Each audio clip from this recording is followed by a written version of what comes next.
What's up, ladies and gentlemen? I'm Marcus. And I'm Shelby. And we are Crugers with the C. How you doing today, honey? I'm good. How are you? I'm feeling good. We back with Chat and Chew. It's been a while. It has. We've been podcasting. So for y'all that don't know, you can catch us at Crugers with the C on Apple Podcasts and SoundCloud. New episodes every Sunday.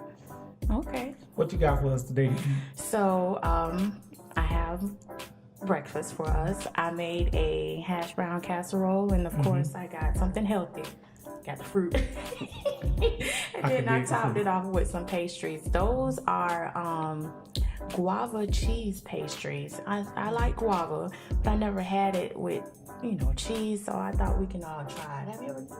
Never tried it, but very interesting. So we're all going to try something new today. But yeah, I have the hash brown casserole, so we're going to eat after this and probably chat and chew some more after this. All right. So, ladies and gentlemen, as you can see, we have a guest with us today.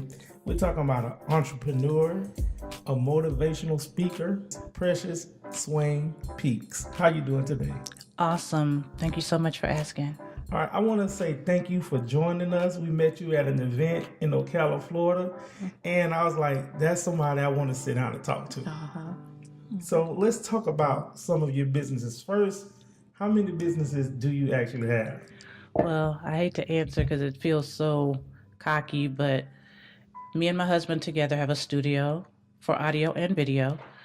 Myself, I have Swain Girl Media, which is a publishing company. We release direct video to Amazon Prime and some to Netflix, and we release independent authors. I have Precious Entertainment Services, which consults independent. It's actually a small business consulting firm, but our niche is independent artists. Okay. So we teach them how to go from being just an artist to being a business, setting up their LLC, setting up their performing rights organizations, getting their copyright and everything done. In addition to that, I back my daughter up in Kiki's Cakes. I just sit back and do the admin for, goodness, I speak motivationally. I founded New Vision Ministries of Florida in 2016, so I am also a minister, and that's where the motivational speaking portion comes in. Okay. It's not traditional by any means, very transparent, very raw is the easiest way to say it. Okay. Right now, I'm doing most of my speaking at Marion Youth Academy. They've welcomed me to come over there and interact with the boys, and at the Boys and Girls Club in Silver Spring Shores. They've opened up to allow me to come in and speak to the girls. So my goal is to get a few more facilities to let me come speak with the kids. I speak with adults. I do women's conferences and even actually men's conferences.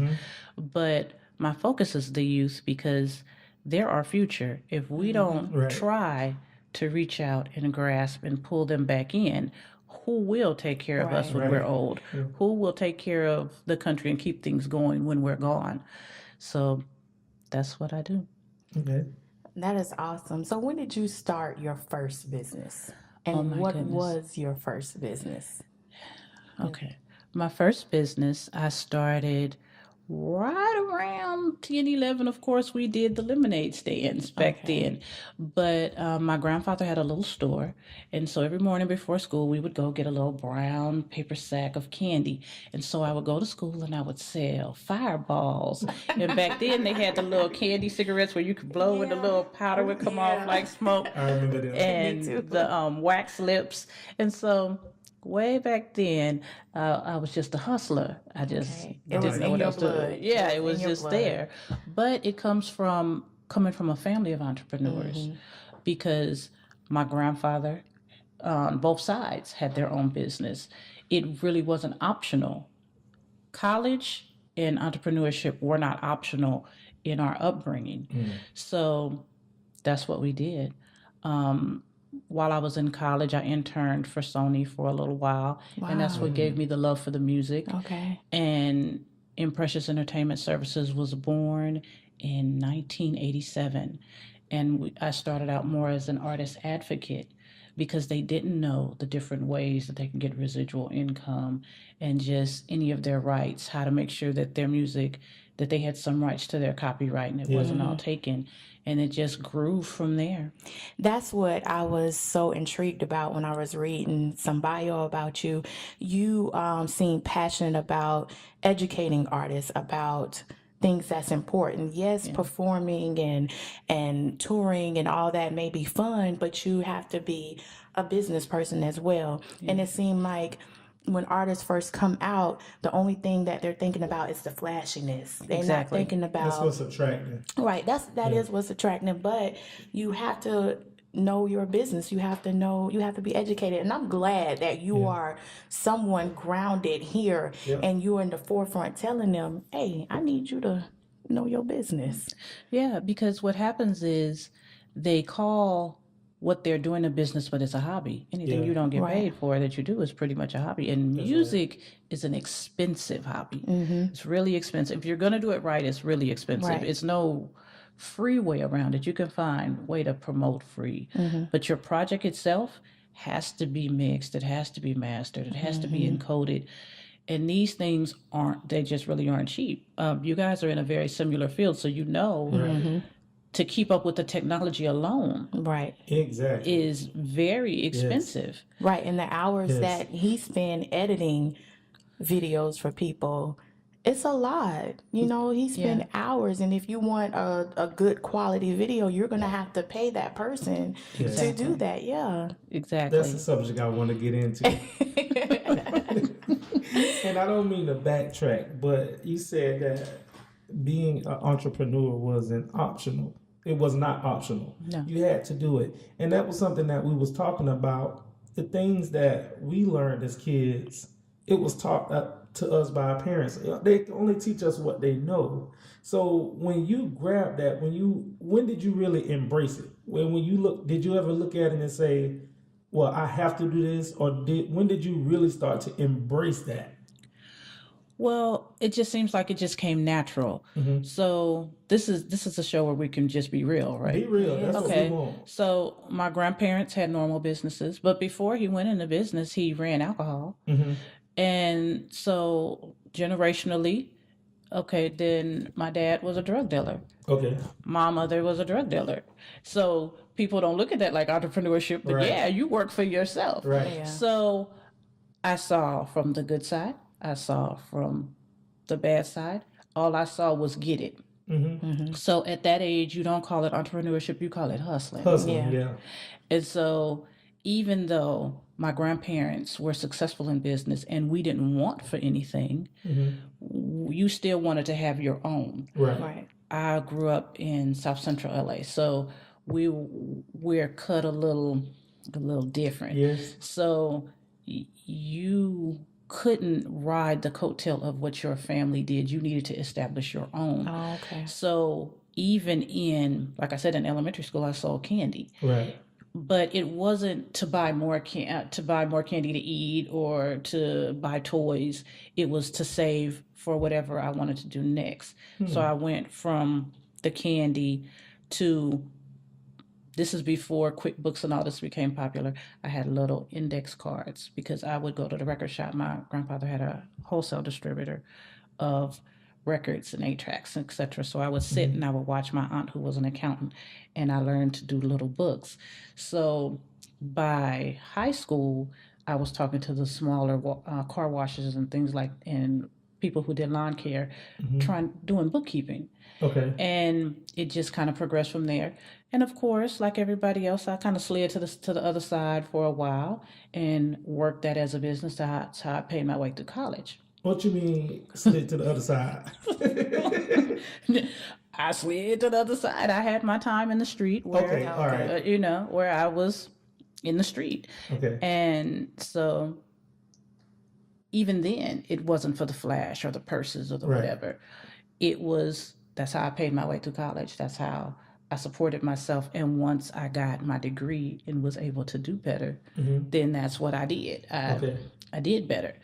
So it just seemed like the thing to do. Plus, I don't really like people to tell me what to do. Okay. So if I don't want people telling me what to do, I better figure out how to be able to do it on my own. That's right. You know, and I've worked normal jobs. I've worked in the corporate environment for years, actually, but I would always have that side hustle, that business that I ran on the side because it was just important.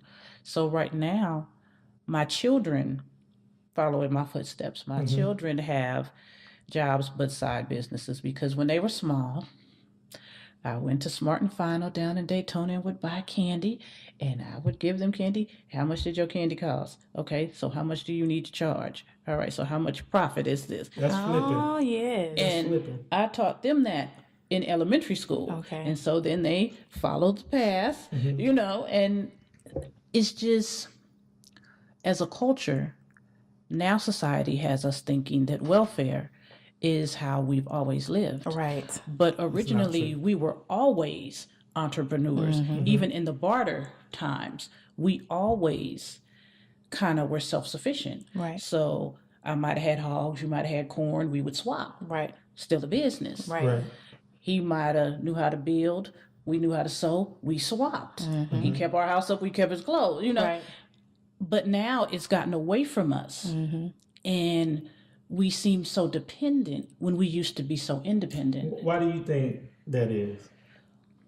It's a lot of the reasons that I think that is, but it's brainwashing. Okay. The easiest way to say it is brainwashing.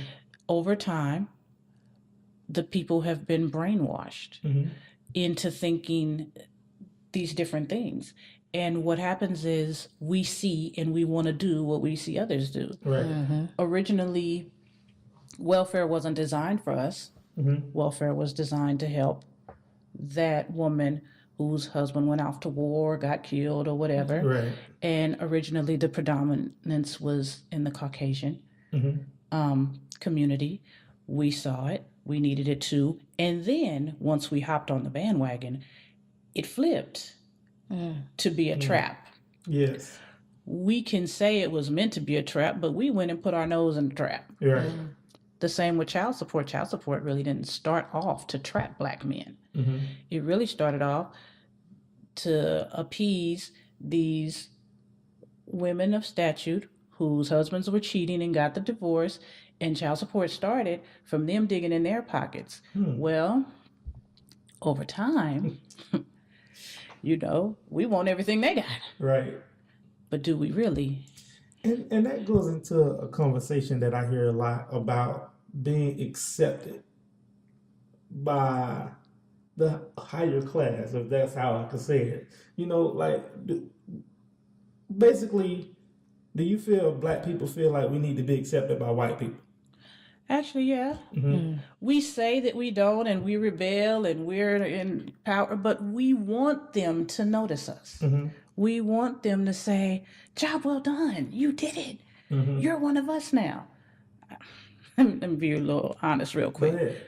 I don't care who likes me, who don't, who supports me, who don't. But there's a reason behind that also, because when you're a mixed kid, you're not accepted on any side anyway. So you learn very young that it's just you, because one side doesn't want to claim you. They put you off on the other side. The other side don't want you either. So here you are in the middle with an identity crisis. Who am I really?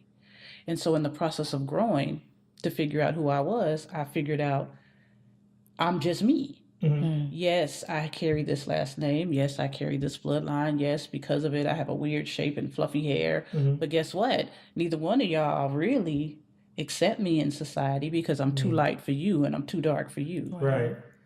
My hair is too curly for you, for both sides, actually. And now in the day where natural is okay, it's getting a little better. But for a long time, being a mixed kid, you might as well have been a troll. Wow. Yeah. So in the desire for, and it just seems like the darker, the more the desire to be accepted. Yeah. But when you look at it historically, those were the ones that were always thrown away. So you're still searching for that healing from being the throwaway. But people just need to realize nobody can really throw you away but you. Right. That goes into a conversation we had about knowing who you are. Yeah, we had that last night. And, what defines you. So going through that struggle, when did you find that acceptance of self? I'll be honest and tell you, I was an adult before I found acceptance of self. I went through a whole lot as a child, just trying to just be what I thought at the time was normal. So there were very high expectations on both sides of the family. Neither side was slacking. I was expected to be that one. You always sat straight. You always freshened up. Never were you to have a speck. You didn't go outside and get dirty. You didn't sweat. You didn't do any of that. And you were always expected to be extremely proper, never rude. And when I was with this set of grandparents, they kept my hair in a bun, so it wasn't noticeable that I had all this fluffy hair because for a while, people didn't really know maybe what I was until they saw my dad. Okay. Right. And then on this side of the family, they wanted the hair loose because it was good hair. And I was like, I'm not sure what makes you think this because it's tangled and it's hard to comb, but whatever. Yeah. So you were teased because you talk like a white girl. Over here, you better not come back and talk the slang that you learned over here. It was just so crazy. Wow. So you go through the stages, and it didn't help being gifted because as a child, when you're gifted, you're a nerd. And the nerds don't fit in. So now you fight. Okay. And you fight because, hold on, you're not going to bully me. Right. See, now it's zero tolerance. So this is why it's so much bullying. You teach your children to follow the rules of zero tolerance, so the other kids who don't follow it appear to be bullying them. Back when we were kids, if somebody put their hands on you, You fought. you fought. Yeah, you get them back. Wasn't no bullying because once you fought, they learn, leave you alone. Right. So at that time, you have this strange looking, fluffy headed, really smart kid that just fights. Why does she fight? Well, I fight because neither one of y'all accept me. I'm getting picked on over here. I'm getting picked on over there. I don't have behavioral issues. I don't want to be left alone. And so it took, college wasn't any better. Being an adult and going into dating was even worse because your black men want, they want the red girl as the trophy chick. Now, they might not really want you because normally you're the trophy chick because you got the hair and the complexion, but you're not really bootylicious or all of that. You're just cute. So you're the trophy that they take everywhere. White guys are trying to holler at you because they're going against the rules of their parent. I'm going to show my parent that I could get a black girl, but she ain't really black. Right? Yeah. And so it's just, it's crazy. And then at some point you decide to not care. And in the not caring, you find you. Okay. Do you think that has a lot to do with maturity? A lot to do with maturity. Okay. A lot to do with healing. And experiences? Okay. Because you have to heal Right. before it's a funny story. It's not really funny, but it's kind of a funny story because I had never been single. I got married at 17. So I had never been single as an adult until my divorce in 2012. So during my time of singleness for about 5 years, I didn't date or anything. In that time of being alone, I got to know me. Not the me that people were trying to tell me I was or that I was supposed to be or anything like that, but I got to know me. Right. Who I really was, who I wanted to be, what my dreams were, what my aspirations were, what all the things were I had put on the shelf for someone else. I got to realize where I stood with my grandparents and my parents and the different situations I had gone through. I got to identify with some things, and I went through a stage of being sad, being depressed, being angry, moving past the anger, and then being free. But until you have a chance to just be with you, then you can't learn yourself. So And this is funny. It's so funny. I wrote this down the other day. The same things that you're saying. And we was talking about it again last night. About reflecting, having time for yourself, and thinking and clearing your mind. Thinking for yourself. It is so funny. Everything goes full circle. It does. And you proved it, that you have to have time for yourself. A 5-year period, you went through those stages. You are going to go through those things no matter what it is in your reflection time. Yeah. And see, look at you. You came out strong. Yes, Ladies and gentlemen, what we were saying the other night. See, you come out strong. Oh, yeah. Yeah, you definitely have to go through it. If you never go through it, you can't really know how to be strong. Right. You don't know your strength till it's tested. Right. That's You speechless? You okay? I'm speechless for the first time. Because it's so crazy. Like, the things that you saying, I wrote on paper. Just stay tuned for the next Crugers with the C podcast, and you'll see. Yeah. We talked about all of this basically last night. That's when we recorded. You'll see.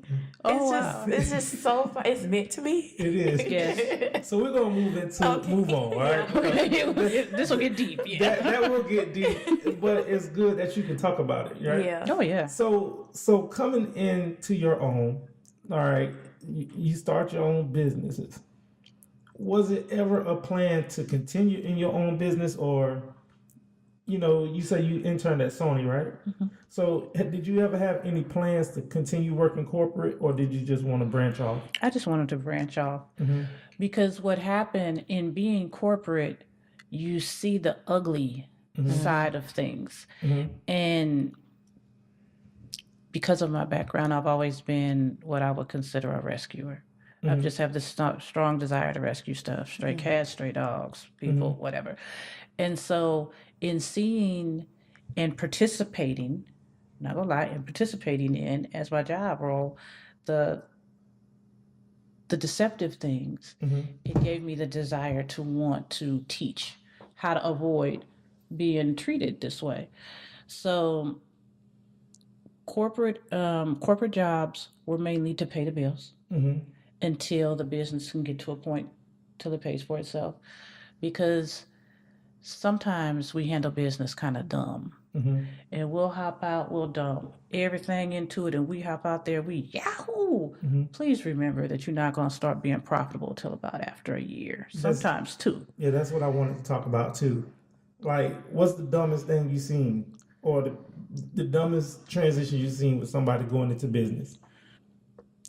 I have a program, not on paper, but just kind of that I do, where I attempt, this is an attempted business, to transition young people in the street into using that knowledge into being entrepreneurs. Mm-hmm. I think that's the dumbest thing that I did, but my heart is just there. But some of the things that they do will make you say, are you serious? Because they have the money and they actually know how to run a business, because being in the street is business. Right. But you will get them to the point of being 100% legit, and then they'll just feel like they need to go back and go back that one time and lose everything because they've done something dumb and gotten arrested. Meaning back in the streets. Okay. Yeah. And the way they explain it mostly is, I just needed to hit this one more lick so I can get this one more piece of money. Are you serious right now? And then they lose everything for that one little piece of money. Yeah. So basically they didn't continue their plan of action. Their intention was to continue the plan of action, but they felt the need to go back. Or it's kind of like in any other relationship. You want your cake and your ice cream. Okay. You want both. Working in corporate, has that taught you anything? Has anything, your experiences working in corporate, help you in your entrepreneurship? Or well, my brother, I'm gonna say it this way, my brother, he wants to have his own business and he gets frustrated, and I say, you need to use your current job as a crutch. You use your job. Don't let your job use you. Exactly. To help your business. So I just wanted to know if anything in the corporate setting. Of course, because because of my education level, I've always been able to go into a management role. Okay. And in most major corporations, management gets excellent extra training. So when I worked for AT&T Corporate, their managers, they sent them to the local college and refreshed time management, budgeting, scheduling, of course, customer service, how to get along with people. Who Moved My Cheese was a very integral book in preparing for the changes that go on. Because like seasons, markets and structures and products change. And so, yes, every job I've ever had helped me to be better in business. What's your passion business out of all of the ones that you run? What's your passion? Your main one? My passion is my books. My books are my heart. Let's talk about your books. Okay. Well, coming from the diverse background, I have a series called Who Says a Princess Can't Come from the Ghetto? Right. So it's about my life. It's a testimonial about my life. The names are changed to protect the guilty and the innocent. Right. Okay. Locations are changed to not put myself in liability, but they're 100% true stories. Okay. And the reason that I put them out so raw and transparent is I want some young woman or some young man or some old woman or old man to read it and realize if you're there right now, you can come through it. Right. You can survive it. You can overcome it. No matter where you've been, how low you've been, you're not stuck there unless you stick yourself there. You can come out of it. My first series was an erotica series. The erotica series was written pretty much just to prove I could. Okay. I had gone through a 20-year marriage where my ex-husband totally beat down my self-esteem every chance he got. And I had always written, all through school I had written. And while I was married and raising my kids, he was like, we don't have time for you to be trying to do something foolish like that. So the first thing I did was hop out and write an erotica series. One, to prove that I could write. Two, to prove that no matter what he had said about me being fat or unattractive or whatever, I was still a vibrant sexual woman. Okay. And so the erotica series was 3 books long. In the process of writing the books, I began my transition into ministry. So as I was transitioning into ministry, I kind of backed away from that series. I do plan on going back to it, but from a different angle, because married couples, sex is important in a marriage. Yes. And so, and so, from much prayer and much soul searching, I see that the erotica series needs to be picked back up, but from an angle of married couples, enjoying sex, enjoying intimacy, and enjoying one another. Agreement over there. Because it's important, and people think that sex is bad. No, God created sex for the man and the woman. Yeah. For the married couple, and I thank him for it. Yeah, see, okay. I enjoy it. He even said in scripture, don't deny each other to avoid temptation. It's my favorite pastime. That's a whole nother show. No, don't get him started. I'm going to try not to. All right, but you're going to continue. All right. Okay, so I wrote the series. The first book I wasn't going to release. I just wrote it to prove I could write it. Right. And people read it and were like, girl, you need to put that out. I was like, I can't put that out. I have 7 children. My children will die. I had a family meeting with my kids. My kids say, Ma, that's money. You better put that book out. Right. Oh. They were not shamed. They were not scared. They said, there are people whose mothers sell their vagina. Right. And you worried about selling some books? I'm proud that you sell books. Right. Yeah. And so I put it out. And I put it out, and it did really, really good on Kindle. Really did good on Kindle. I didn't know so many people read that type of material. Right. It did excellent on Kindle.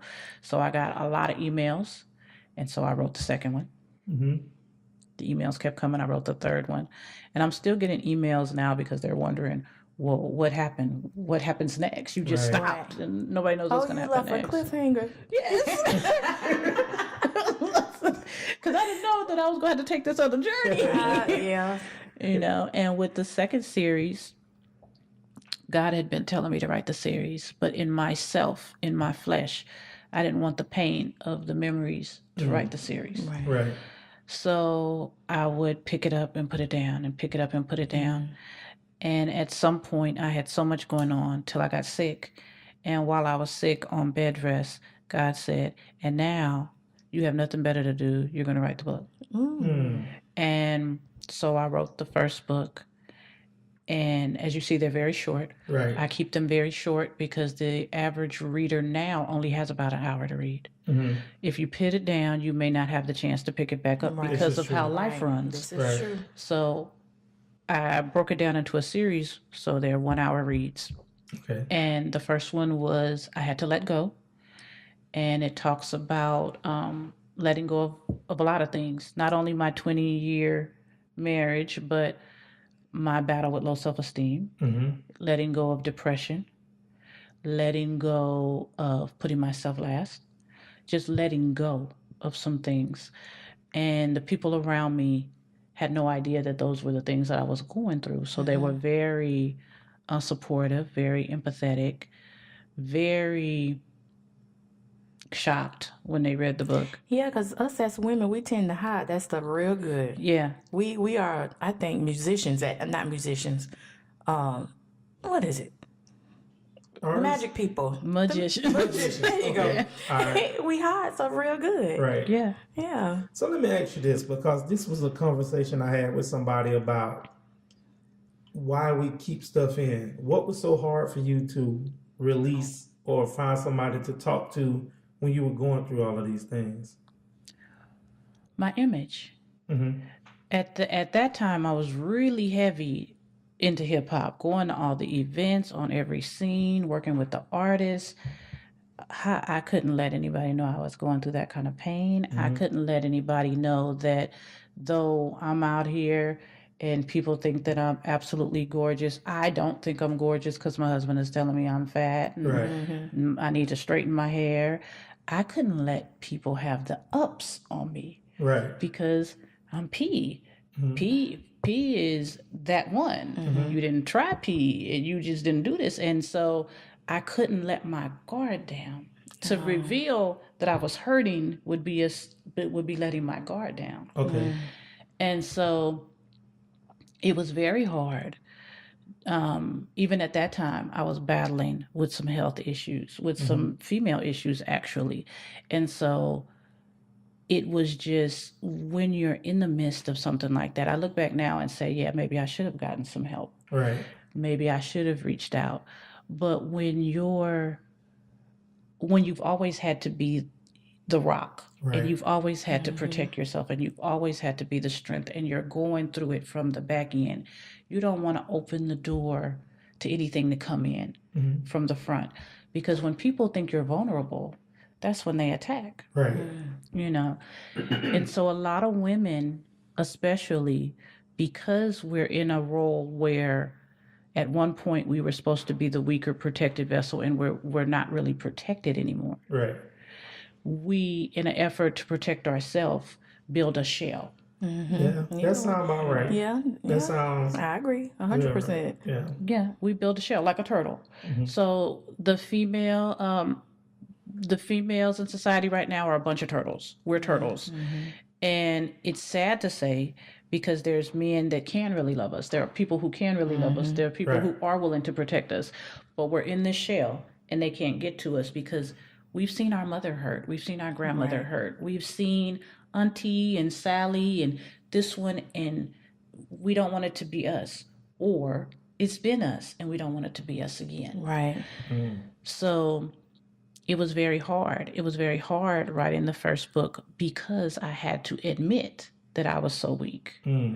But it was important for me to admit that so someone else in that position right now who is in that state of weakness and that state of brokenness could come out. Right. Right. out of the books through all of the series, which one is that one? I think the one I'm working on now Mm-hmm. is going to be that one Okay. because a lot of women right now are wanting a husband. Mm-hmm. They're going to the club, they're going to the laundromat, they're going to the church, they're reading Where's My Boaz, they're doing all this stuff because they want this husband. Mm-hmm. The book I'm working on now, because after I got married, so many women were like, "You got married, you didn't even date, you didn't do this. How'd you do it? How'd you do it?" I said, "I'm gonna write a book." Mm-hmm. Okay. But the book is not what they're going to be expecting because the book actually talks about the waiting period. Right. It talks about the 5 years of being single. It talks about the marriages that didn't work. It talks about fixing me. Right. Right. See, I couldn't have a husband from God until I was in the place that God needed me to be for the Right. husband to be able to Right. find me. Right. He couldn't find me in my brokenness. Right. And then God had to prepare this man to deal with what he was getting Right. because he was getting imperfect goods. Right. So my motto is perfectly imperfect. That's what I am, perfectly imperfect. Right. good. That is good. Right now, out of the books that's out, I would say Deceptions of the Dope Boy is the one that really grabs them. Men think that it's to bash them. It really doesn't bash. It has a very intricate twist to it. But it talks about how women get dressed up, go to the club, with the full intentions of finding a dope boy to pay some bills. The light bills due, I'm going to the club. Right. Okay. And then when we find out that he's not who he says he is, we get all broken down. He's a cheater. He's a liar. But hold on, didn't we start with the lie? Right. Right. So if we started with the lie, how could we expect him to be honest? Right. So that one is the one that most people really gravitate to Wow. because It sounds great. it's educational for both sides Right. and it's very transparent. And most women don't want to look at our faults, but we ain't always right. Yeah, Right. and it's crazy how, like, we go through so much in life and we never are really prepared for what we might do. But it's crazy how your childhood ties into everything that you're talking about. Right. Yeah. So it's taking experiences. And I think that's dope. I like that.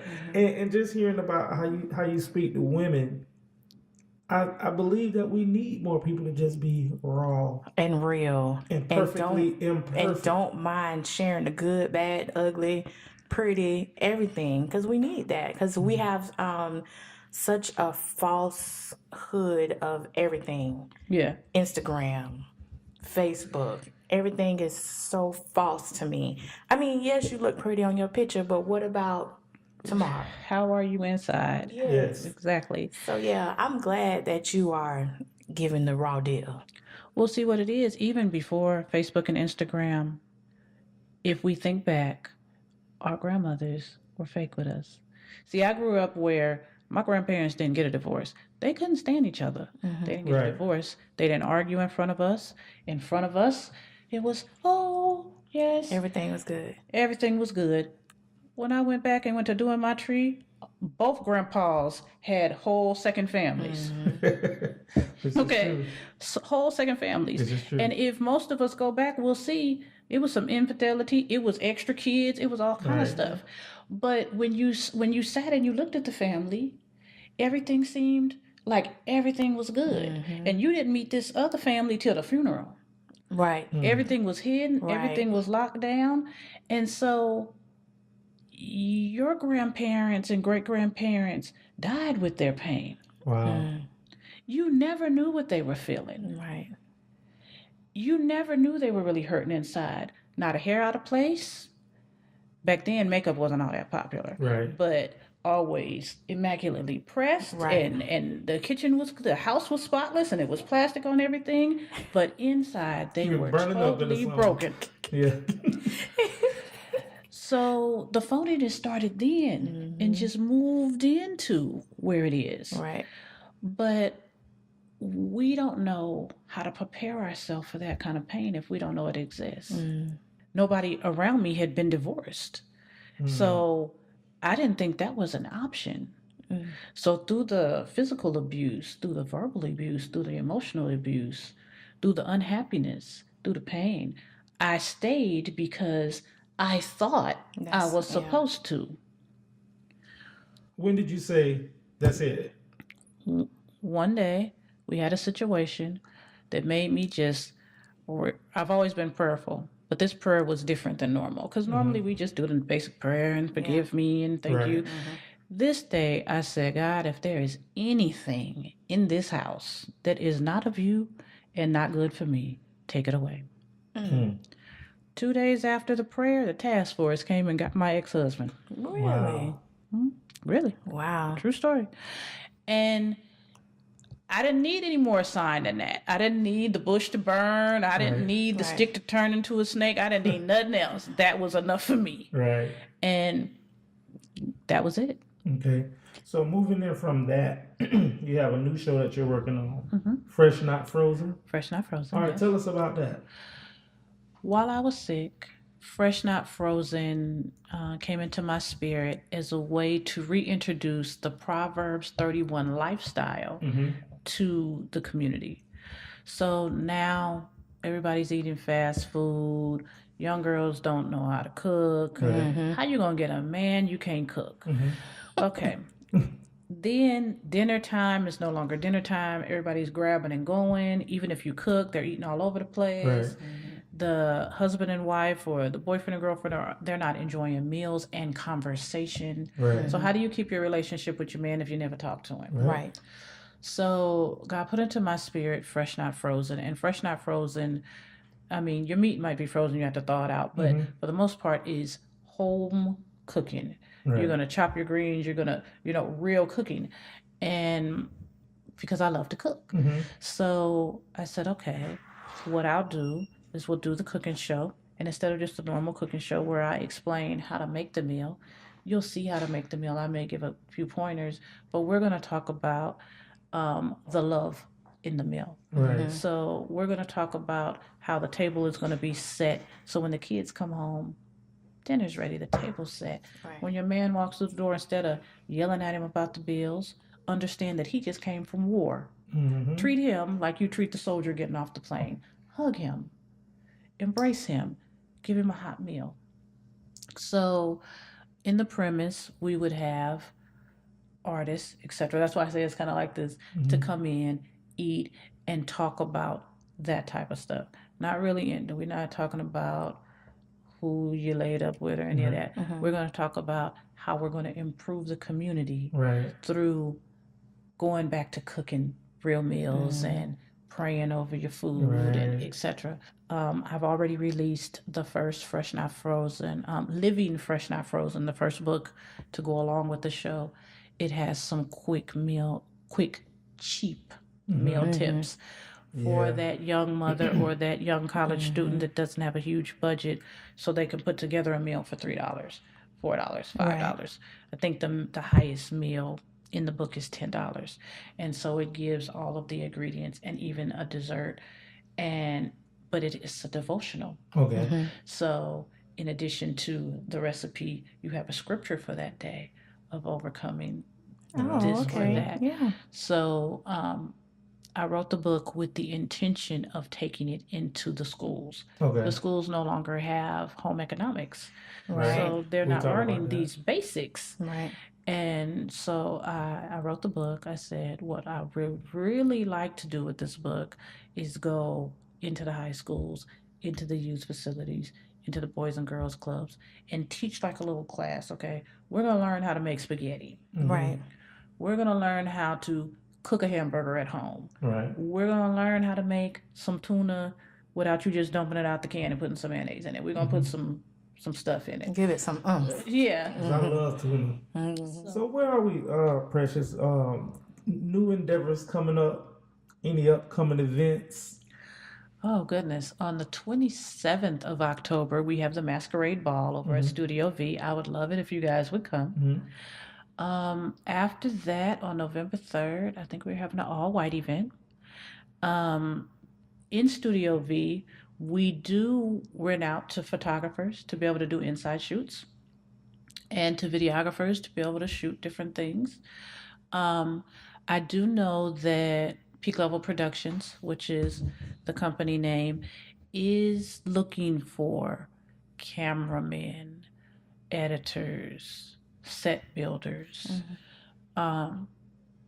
even engineers or people who would like to intern in learning to be engineers in the audio side of the situation, because now that Studio V is ready, there's not only videos and commercials that will be shot, but TV shows and documentaries. They're working on a short film right now called The Bar. Goodness, what else? We have solo conversations that will be coming soon. Solo Sincere is the host of Solo Conversations, and she'll be doing, it's not really an interview show, even though I call it that. It's more like mini documentaries, because she'll be talking to different people just really about their life, not so much about the project they currently have, but what they did to get there, what their plans are after it. In addition to Solo Conversations, we have Solutions. Okay. Solutions will be hosted by Cap Patterson. It's more of the political side of life. He interviews politicians. He talks about the different laws. He talks about the different scenarios impacting the community. And it's not just Black-based. It's for everyone. It's culturally diverse. Since 2008, SG, Sherwin Gates, has been throwing the Florida mic check through different cities of Florida, where the artists come out and showcase and compete, and different people from different walks of the industry come to give feedback. Well, it's going to go into a 30-minute show. So we're going to do a whole series on the show, and all of the shows will immediately upon completion of the season and editing be available on Amazon Prime. Okay. So that will help the people involved to make residual income. Okay. So you said you guys have internships. Do you open that up to high schoolers, or what's the youngest? Do you have an age range? I prefer for them to be over 18, just because of the nature of the business. Right. We have had some high schoolers to come through. We will do high schoolers, but it's a more structured program for the high schoolers, because we've had a few come through for mentorship. Okay. So we do offer a different program for high schoolers, but for the actual internship where they do sessions, we prefer them to be over 18. Do you prefer, or for the high schoolers, do you offer community service hours when they participate? Okay, Yes. That's good. Yes, definitely. So we want to thank you for coming. We ain't going to keep you too much longer, because I can sit here and talk to you. There's so much I learned. But before we get you out of here, is there anything you would like to say? Let us know where we can find you on social media, how to contact you, any of that information you would like to give out. Okay. Well, definitely I'm on social media. I'm at Instagram. I'm Precious_Swain. I have a second Instagram, Precious Swain, the author. On Facebook, I'm Precious Shonda Swain-Peaks. And I also have my Imprecious ENT and a Peak Level Production page on Facebook. On Twitter, I'm at Imprecious. Let me see. I have 600 social media sites, so we'll stick with the majors. During the business discussion, I forgot to tell you guys, I have started Anointed for Prosperity Tax Service. It's affiliated with One Stop Taxes. So it's totally mobile tax preparation. Wow. And so I took a few seasons off, but I'll be doing taxes again this season. And we are looking for tax preparers. Okay. In addition to that, I just want to thank you so much for inviting me. Thank you. Both of you. Thank you so much for allowing me to be transparent in me. And always, always, always, I thank my husband for the support of coming with me and sitting through me talking my head off. Yeah, we appreciate husbands and wives. Y'all let us you know, we allow y'all to do what y'all have to do. Like I have to let my husband go sometimes too, and you know, I understand. You know, and I'm just thankful to God for putting us all in a position for this to take place. Me too. So I got some confirmation and some understanding. So I learned something, and I did. I love that. You was my confirmation for some things today, so I appreciate it. Well, so before we let you go, we're starting a new thing at the end of our Crugers with the C or Chat and Chew. We're gonna play a little game. Okay. So you have a minute. I have to get a name for this game. So we're gonna start. You have a minute, and you have to name as many movies as you can. Marcus right now, he's in the lead. He has 27. So, ready? Any movie. Ready, set, go. Left Behind, Meet the Blacks, Noah, Samson. What did I just watch? What is that lipstick movie? Some lipstick movie. Colors, Boys in the Hood. Oh, goodness. I don't know. This is society. Oh goodness. I watch stuff every day. I don't even remember what I watched. Oh God, have mercy. Jurassic Park, Independence Day Resurgence. What else did I watch? Regular Independence Day. 20 seconds. Oh goodness. White. Oh goodness. Black Man in the Klan. 10 seconds. 5 seconds. Oh goodness. White Girls. That's it. I was counting on you. You can't let him be the winner. Look at him. Yeah, that's the thing. Y'all forgot to ask me. I don't really watch TV or movies. She got a whopping 12. That was fun though. I was telling him about this game. He was like, "No, we should pick a genre." I say, "No, I tried it. It is hard. It is hard. Yeah. And I know you watch more than 12 movies. Right. It's just hard. Yeah, I'm just thinking, what was the name of it? Oh my goodness, I don't know. Well, ladies and gentlemen, Precious Swain-Peaks, y'all support her. Check out some of the books. You're an artist in the Gainesville, Ocala area. Stop by the studio. Just all the things that she said. So we want to thank you again for stopping by and joining us, talking with us. You're very welcome. Don't let it be the last time. Yes. We'll be back. And until the next time, I'm Marcus. And I'm Shelby. And we are Cruise with the C.